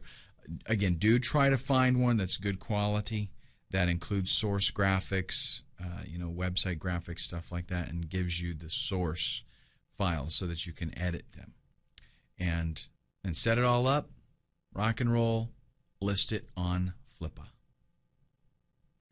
Now, I want to talk to you briefly here about what we do after the sale, and I want to mention some things that you can do to, make a little bit more money in the whole process here. It's actually, there are some great opportunities that you have to increase the amount of money that you make outside of just the sale price. So let's go ahead now and look at one of my favorite ways to make a little bit of extra income, and that is being a hosting reseller. Let me tell you what this involves and how you would go about doing it. It's not really that difficult. First off, what a hosting reseller is you go to a big hosting company, like HostGator, for example. You sign up with a special reseller account. There's no cost to do this. And what that reseller account allows you to do is set up other accounts and then resell that. It's kind of like you're your own hosting company. So when your customers would come to you, they sign up for an account, they don't know that you're actually just reselling for HostGator. So it's a little bit better than an affiliate relationship, because if people stick with you, then you have the potential there for recurring income on an indefinite basis. Okay? So the thing is, like with, let's say that you did some kind of just an affiliate thing and recommended hosting to somebody, you might get $50 out of the deal, maybe even get $100. But over the long run, being your own hosting company, you stand to get a whole lot more. And it's not expensive, folks. I'm talking you can pay $20, $30 a month for a reseller account, and you can just sell tons of accounts on that. So what you have to do first is you set up your reseller account. Now, the reason that we're talking about this now is because you have to get this set up before you flip the site, before you even make the site, in order for this to be very appealing and attractive to them. Because what we're going to do is, typically you sell a site and they've got to get it switched over to their account. They've got to copy stuff over, and it can be quite a bit of work. Well, you can actually circumvent all of that by doing the preparation beforehand and getting your reseller account set up. So you sign up for the reseller account, and then what you can do to kind of sweeten the deal is you can offer 3 months of hosting with the sale. So they buy your site, they're going to get 3 months of hosting. What that's going to do is help them to be lazy and not worry about transferring the site. So they're just going to leave it there, and they're going to keep working on it. And after 3 months, it's going to be like, who cares? Just leave it there. Then you can either hit them for the monthly fee, or you can charge them for 6 months, even a year of hosting up front. And it's nothing to pay $100 for a year of hosting.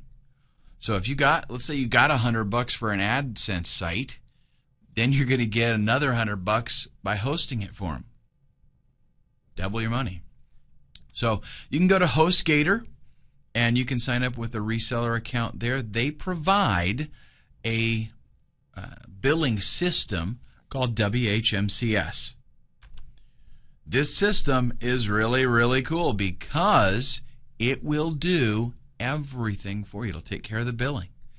If you've got, let's say you got a merchant account through Authorize.net, a credit card processor, you can set that up in there. Let's say you want to use PayPal, you can set that up in there. And it'll take care of doing the billing, like sending customers invoices when it's renewal time and managing domains and all that kind of stuff. It's a really cool, powerful package. What you do is actually you will set up your reseller account. You will have WHMCS installed. And once you have that working, then whenever you're going to do a new site, you create a new customer. So you create the customer, you give them a hosting plan, and then you register that domain that you're going to flip. And, I'm talking about if you're starting over from scratch, right? And then whenever a time comes to sell that, flip that site, you are so set, because all you have to do is go into the customer account, change the name to the person who just bought it, send them the details, and they can actually log in right there and manage everything.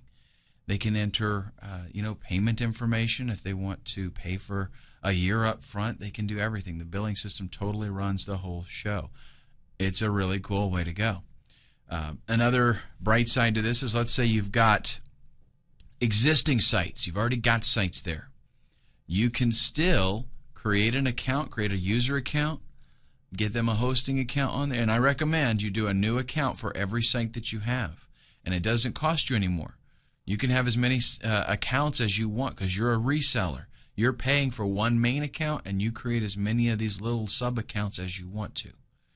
But you set up a new account for an existing website, and then once you've got that in there, you go ahead and worry about all the hassle of transferring it. Because I understand, this might be the first time you've ever heard of the concept of being a hosting reseller. So you may already have websites out there.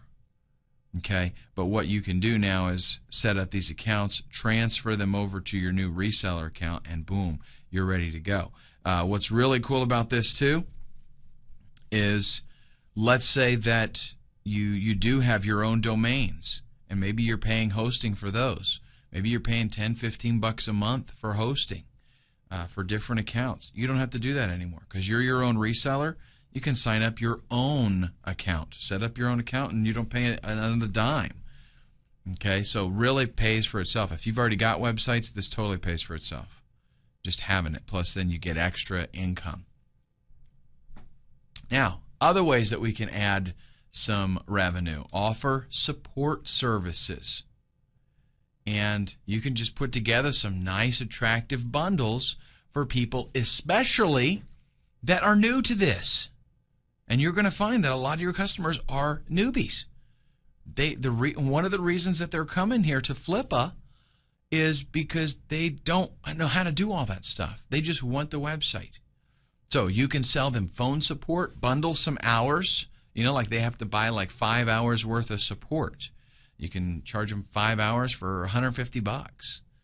And that way they can call you. They can get you to walk them through some things and help them. Give them some training, some coaching. You could make yourself some videos for newbies. Things like FTP and some basic HTML stuff and how to use WordPress. All that kind of stuff that they're going to need to know how to do. You can make yourself some videos and sell it to them. $25 even. just a little bit of extra money that you're making. You can create a course on writing articles, because chances are they're going to need to do some article writing. Have all of this stuff set up. If you're a real savvy marketer, you can have all of this stuff set up in an autoresponder sequence, and when they are a new customer for you, pop them in there, and you're going to just, sell all this stuff to them. Try to get them to go with it. And if they're newbies, a lot of times they're going to be like, yeah, I know I need this. And the good news is, check it out. They're newbies, right?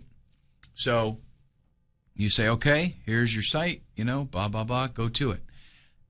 Even after they see an email from you offering some beginner tutorials, maybe they say no. They don't buy anything. Once they start digging into it, they're like, oh man, I need to know how to do this. What do you think they're going to do? They're going to come back and get your videos. Okay? So if you know about setting up WordPress blogs and you know about using them, and which you will eventually, even if you don't know right now, you're going to know, because that's what your whole business is going to be based on. You can make these videos and make some extra money. Offer customization services. You can tell them, here's my hourly rate. I can go in and make updates for you. I can make changes, whatever you want me to do. Like I said, let's say you know about WordPress, you know about HTML, you know things that need to be done. Now listen, a lot of these people, they're clueless. They don't know. That's why they bought the site in the first place. They want a site that's ready to go, and they don't want to fool with it. So they might just want to hire you to make changes. Now, that doesn't mean the site can be junky and vanilla. It needs to be a total turnkey, ready-to-go site. But there might be a couple of things they want to change. Maybe they want to change a header. Maybe they want to change the format or the layout of it a little bit. Offer all of these services, because chances are some of them are going to take you up on it, and it's a way for you to make some extra cash. If there are things that you're not real good at, let's say graphics, for example. You don't do your own graphics. So you want to offer still customization services. They're going to ask you about graphics. All you got to do is outsource, buddy. Go to Elance, go to Rent-A-Coder, go to Guru, work out some kind of relationship with somebody that's a good graphics artist and say, hey, I need a really good deal on you doing stuff for me. Like, what's it cost for a banner? Let's work out something. I can send you some regular work. And then when your customer says, hey, change this, and some of that stuff in there has to do with the graphics, bam, you just mark it up. You do something that is fair and for your management aspect of it, and you have your buddy overseas doing the graphics for you while you're taking a nap. Now, we also have the actual transferring of the site, and there's some things that I want to go over with you briefly here, because if they don't do the hosting deal, if they say no, I'm going to put it on my own account and I'm not going to continue hosting with you, you're going to have to do some stuff. And even if they do that, you're still going to have to transfer the domain. Transferring the domain typically takes about 30 minutes if you're able to do it yourself. If you got to coordinate with them or work something out with them, sometimes it can take a little bit longer. But it involves unlocking, domains and pushing them and all this kind of stuff. The best solution is getting them to sign up with your registrar, and I'll tell you about that here in just a second. If you got to handle everything, it'll only take you about 30 minutes to transfer the domain. But for that to propagate the internet could take a few days.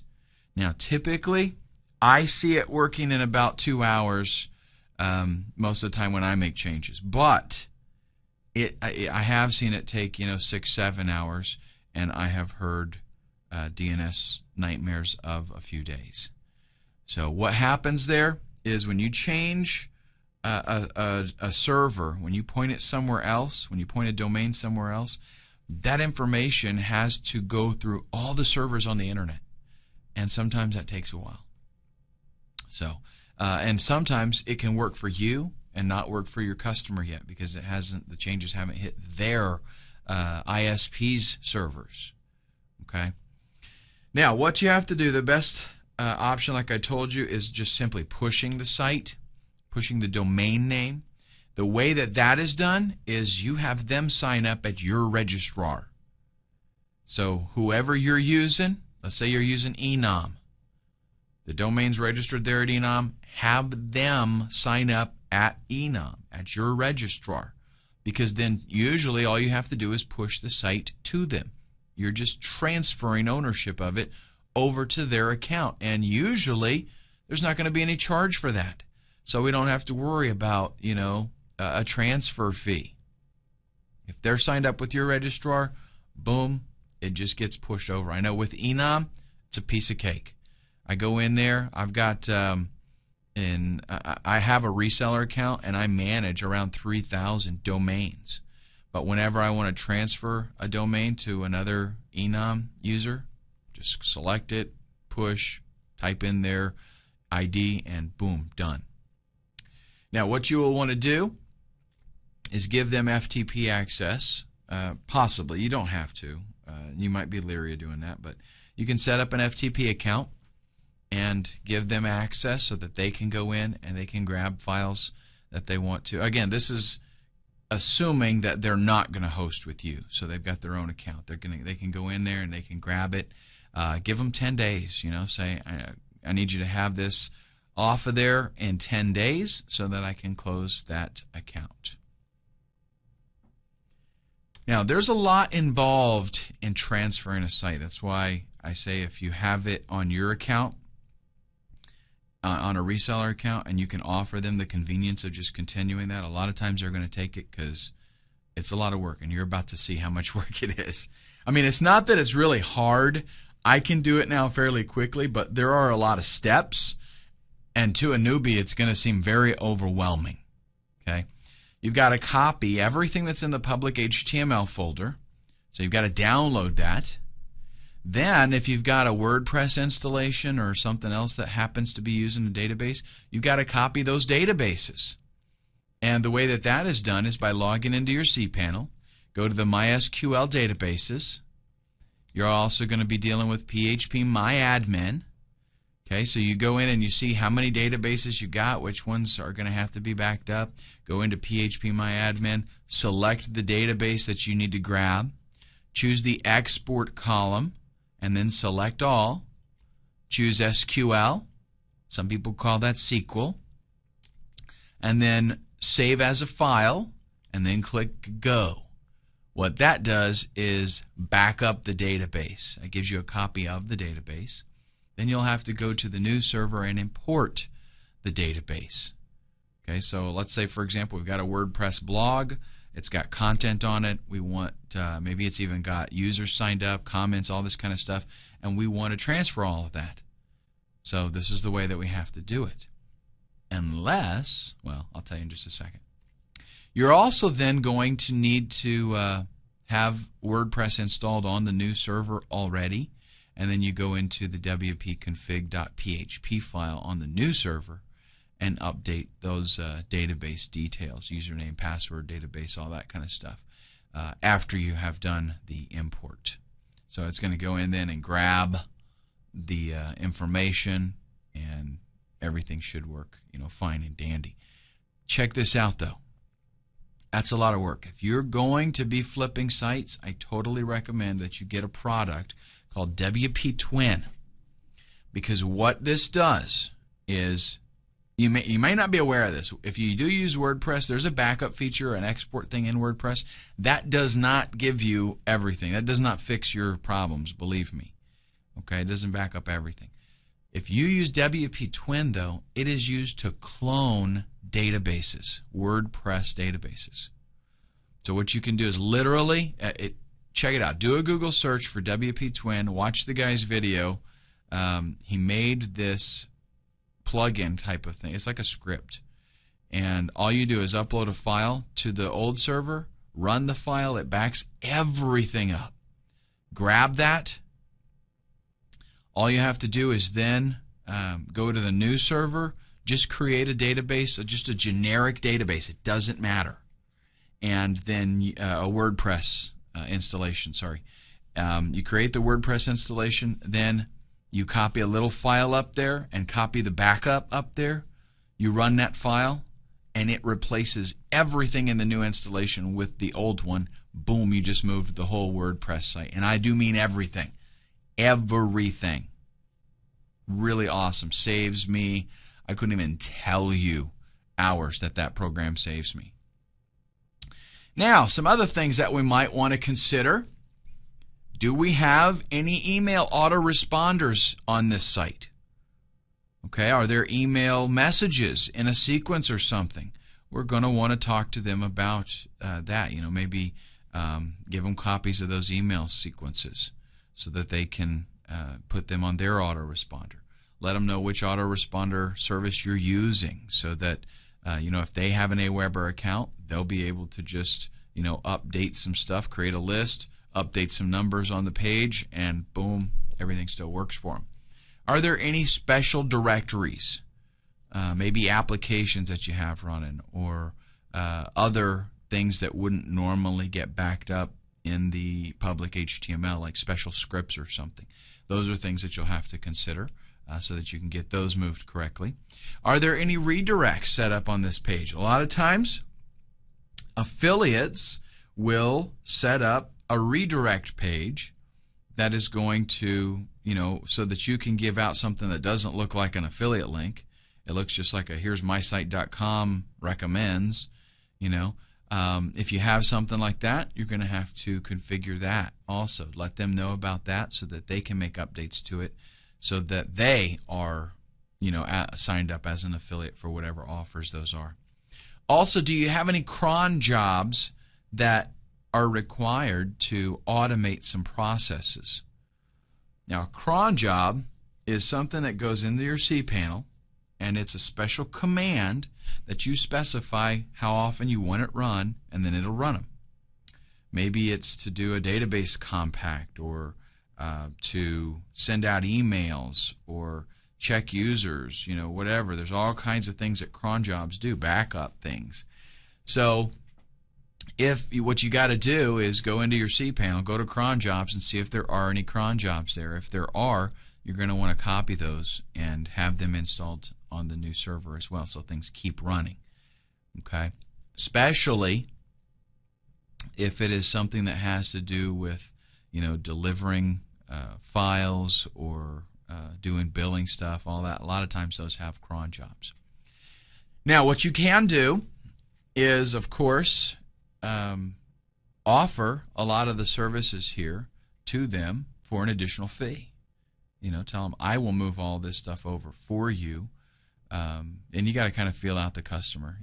They might expect you to do that anyway, but really they're just buying the domain and the content that's on it. So them actually getting it over and installed on their server, their hosting account, if they're doing it that way, that really is their responsibility. So as a business owner, you got to feel things out. Is it worth making a bad customer relation here by not helping them, or that's assuming that they expect you to help them. Most people, though, do understand that they just bought the site and they got to move it over. So you can offer these services for an additional fee to help you make a little bit more money and take advantage of your time. And also, like I said, you can alleviate a lot of this by having it set up on a reseller hosting account where you can make additional revenue residually by just having them kind of take over the account. And that's definitely the preferred method. Okay, so good luck with your site flipping. And again, folks, just get on this. That's the best way to start making money, is to actually put your foot forward and put your foot on the floor, put the pedal to the metal, and get going.